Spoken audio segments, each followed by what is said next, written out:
another podcast of It's Not About Me podcast. My name is Viloria with Tripp Braden with Empowering Serving Leaders at trippbraden.com or hey, Tripp Braden at Twitter. hey Tripp. How you doing this week? Doing all Good, right? how are you? Crazy world Nice. out there right now, It isn't it? is. Interesting. Another layer, but we'll look we'll honor a lot of that, and we'll keep on going forward too at the same time. So anyway, thank you for joining us, everyone. Last week we introduced inexpensive ways to find partners, and developed what is coined, the Braden 100, but really is 100 list of potential partners that will help your nonprofit or social enterprise. And so, we had this list, and then I have the question: now what? Now what? Come on, come on. Well, part of it's interesting because now you have more names than you ever thought you might have, right? So now what do we do with this and how do we make it work effectively? And part of what I'm trying to do here is give you a system and a process, right? It's funny because I talked to a person today who just took over a nonprofit and their number one concern is fundraising. And I think this is really critical to any business and any organization. If you don't do this and you're a social entrepreneur, you won't be around very long because you have to be able to control your destiny. And that's only done through effective fundraising. So, wow, that's pretty ideal that you actually talked to someone today that actually has a need and stuff like that. That's great. So why do you feel a lot of partnerships fail? well, I think the numbers start staggering. It's almost 75% fail. I mean, it's not like we're 50-50 and we're flipping a coin and we're half the time we're right, but 75 or 80% of all partnerships fail that are between businesses, between nonprofits.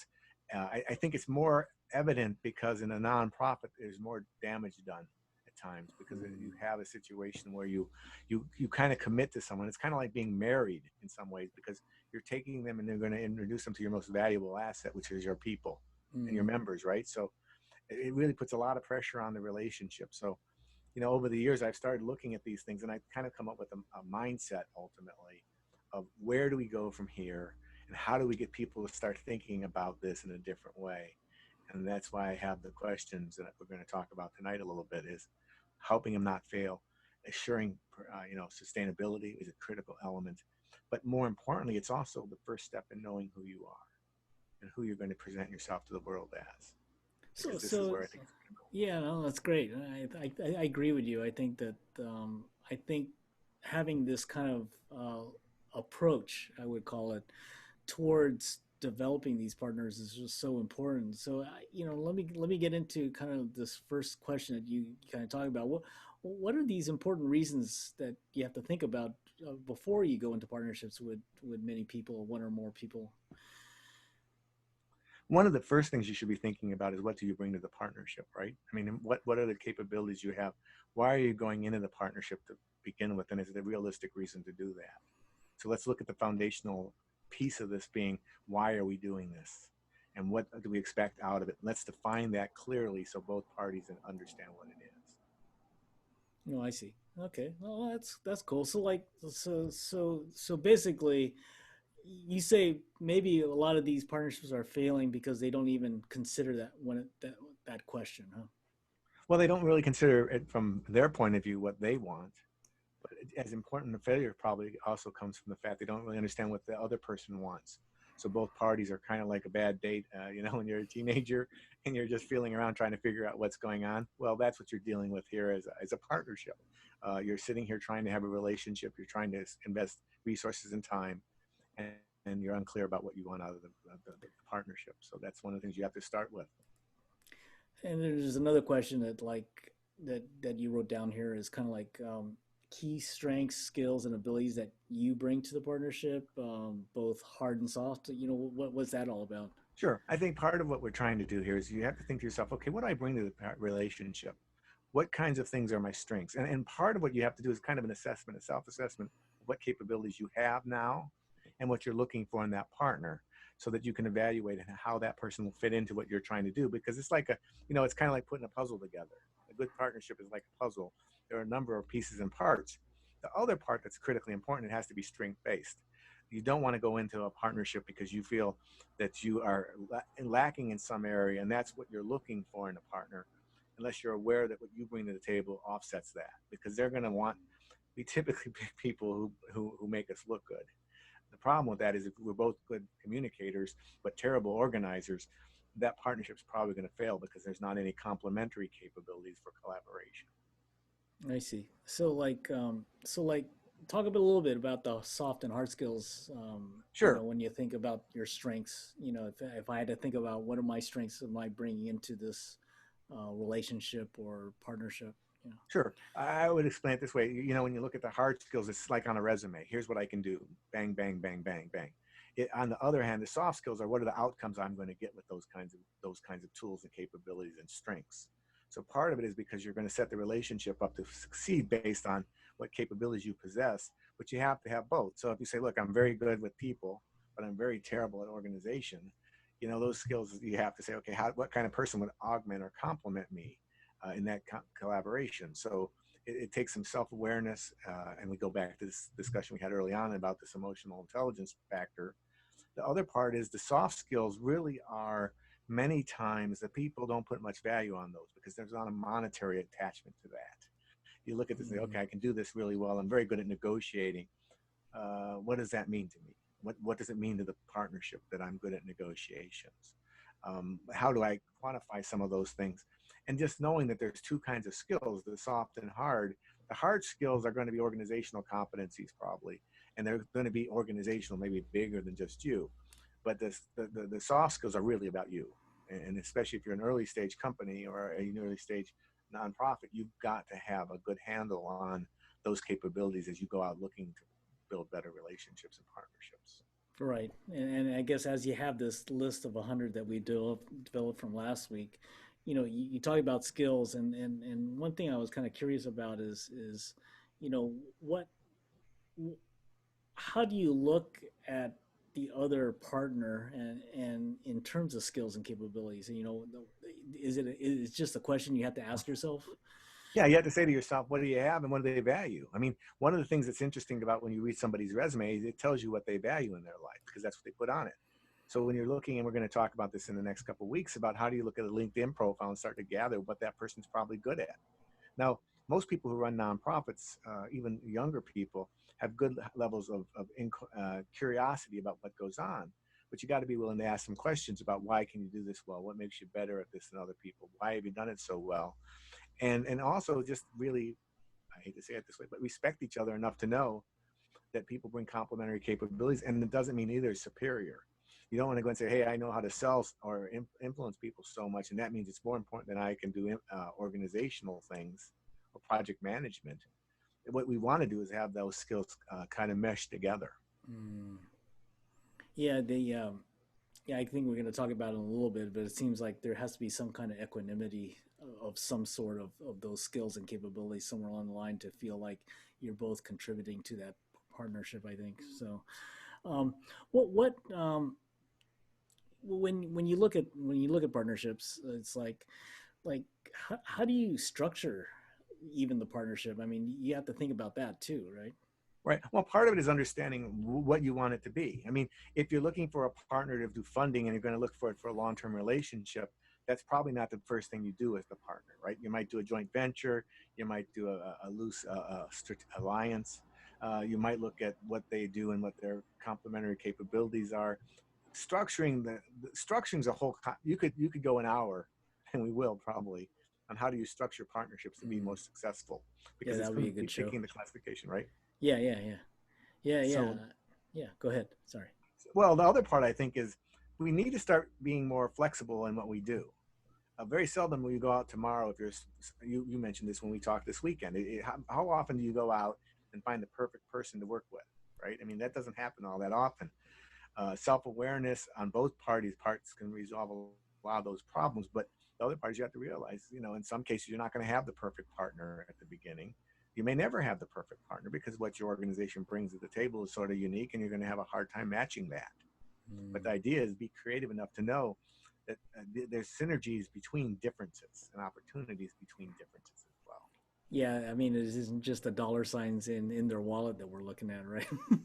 Well, it's an interesting point, though, right? I mean, in one level, it may be that. It may be the dollar sign. It may be it may be the venture capital you need to start the nonprofit in a powerful, more powerful way. Yeah. So maybe you say to someone who doesn't have any interest in being involved in your nonprofit, but will write you a nice check because they have the money.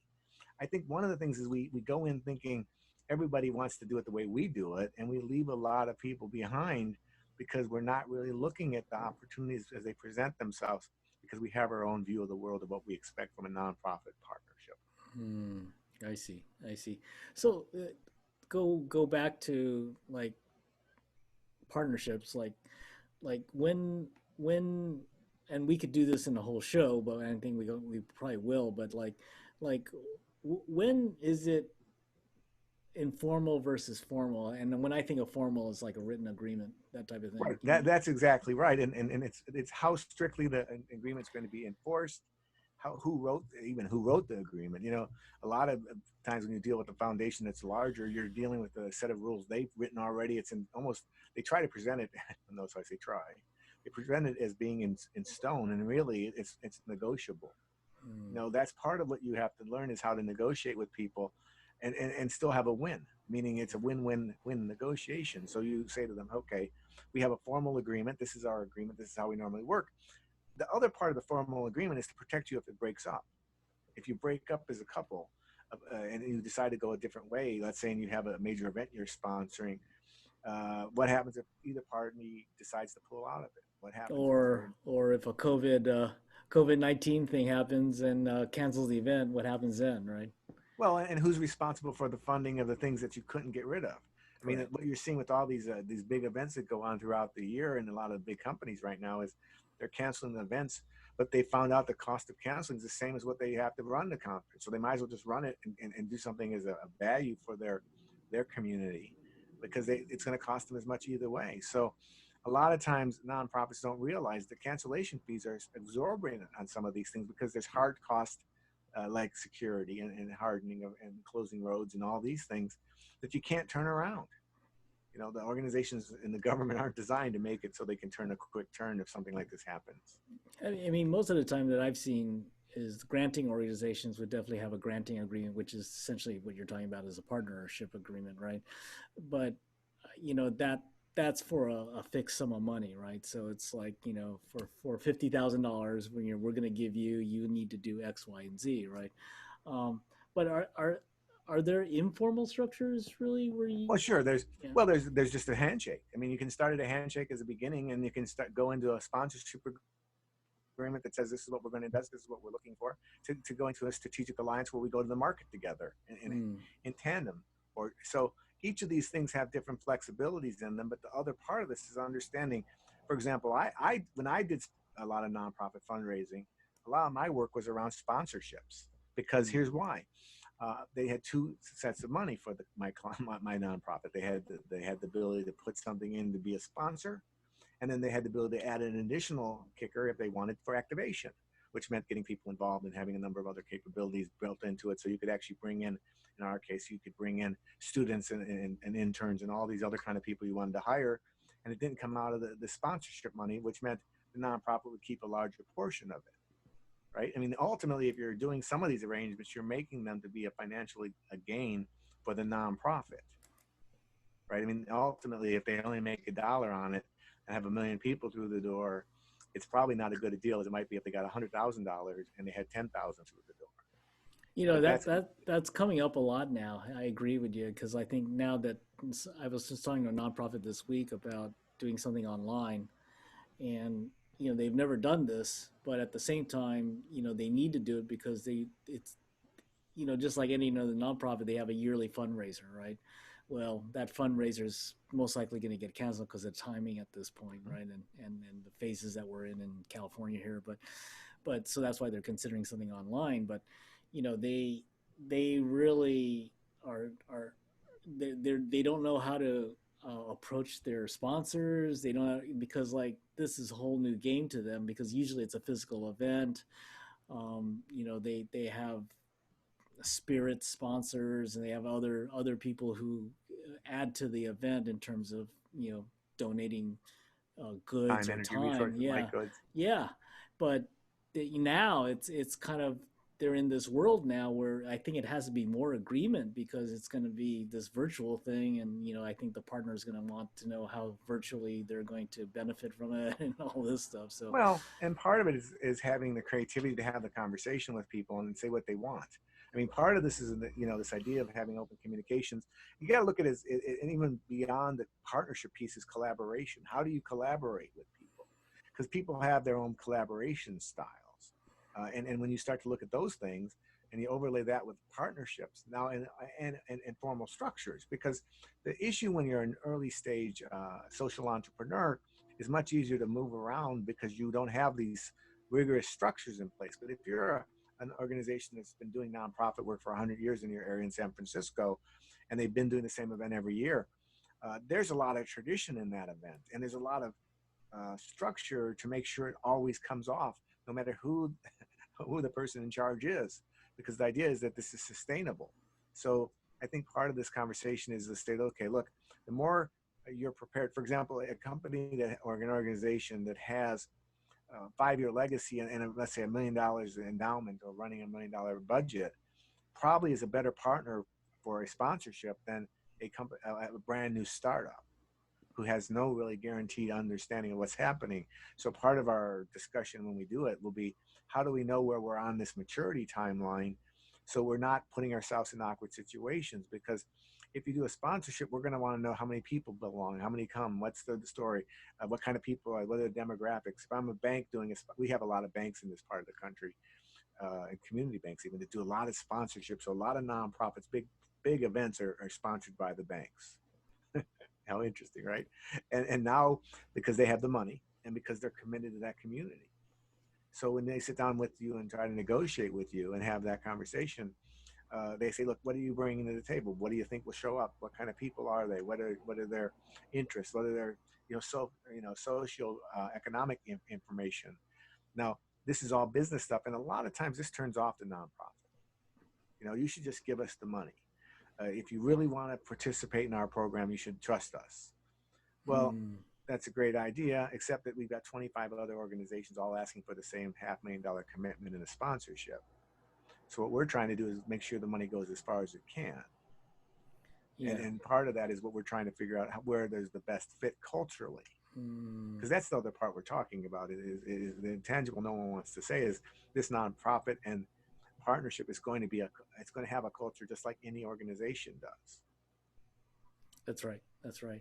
So now that you've executed the partnership, also another thing to consider is really, well, the easiest part is that once you execute the partnership and everyone's happy, exiting is fairly easy. But what about exiting when things aren't as clear cut and everything else? Well, I think we talked a little bit about that and earlier. You and I have talked about that a lot. It's safe partnerships, right? So, you have to have the protection on both sides of the situation so that both parties know what it's going to be. Because you could just as easily have, with all this going on right now, major corporations wanting to pull out because they don't want to put the money in anymore. So what does the nonprofit get if that happens?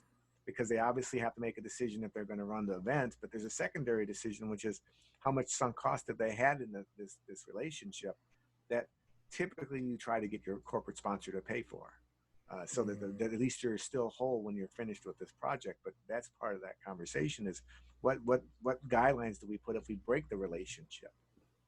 And not through anything that we were intentionally doing. You could never have predicted what COVID was going to be. Yeah. Right. If you Right. there's nothing you could have predicted, but you could have protected yourself by understanding, look, let's make sure the bare minimums are met, that we're not going to lose money on this thing. And the more, especially if you think about the more elaborate things that you've been involved in some cases, where thousands, tens of thousands of people are engaged and involved, then you have to be even more careful. And that's where I think a lot of times lawyers are pretty good people to have on your team. I'm not paying them though. I'm typically having them volunteer that as part of their volunteer service. So I get the best people to help me get what I need that have an experience in doing with these kinds of agreements. Now, And what if it's an informal agreement? What do you do at that in case? informal It just agreements, relies on just the relationship at that point? I think you have to have trust, right? The foundational element in all partnerships is trust. And if you feel that at any point that it's not working well, you need to be willing to say to someone, I'm not feeling very comfortable. I do a check-in with people. It seems like these things are going very well, but let's just check with you and see if you feel like you're getting a good hearing, or I'm feeling a little awkward about this particular element of the program. Could we talk a little bit about that, Stan? And he'll talk about it, and you'll come away. But the other part is remembering that the other pieces, you don't get to recreate your image. If if you make a mistake and pick a bad partner, which has happened at times in the history of sponsorships and nonprofits, is when do you cut the cord? And that's where I think the board and some of your other people get involved, because you're personally, if you're a director, you've probably been involved in every aspect of what's going on, especially in a smaller group. Very So I awkward. always tell Very people, awkward. right? So put Yeah. the anchor in. The anchor is somebody that you can go to that will give you a clear view of what you're happening. If something that somebody's rational, someone who's not personally and emotionally engaged. So we want to put an anchor here, especially if the partnership has the ability to impact the organization irreparably. That's part of what and that number changes if you're a big organization, the Smithsonian Institution, with multi-billion-dollar budgets. There's a lot of things you can take. If you're a local new thing doing things for the kids at the church or the temple, those are two different things, and people understand that. I mean, you just have to hit them with the fact that some of these things do come up, and how do they handle it in the past. Yeah. Um, Oh, that's cool. So actually, we went through the seven questions there. I mean, thank you. That was kind of cool. What do we want to cover next week? well, next week I think what we want to talk specifically a little bit more about is some of these tools. I mean, now, because I think part of what we didn't talk about today is the mindset about being a deal maker. And I want you to think of that word as a way of looking at what you do when you're starting to work with people, which means you're going to look at a lot more information. What we will do next week is we'll go through and we'll put a name in LinkedIn and we'll say, look, let's look at these things potentially and see what you'd see, so that now you can start to have the same vision that you and I have when we're talking about creating these kinds of partnerships. And Yeah, that so sounds that's good. Yeah, let's do it. Let's go through the tools. I think there's some cool tools socially.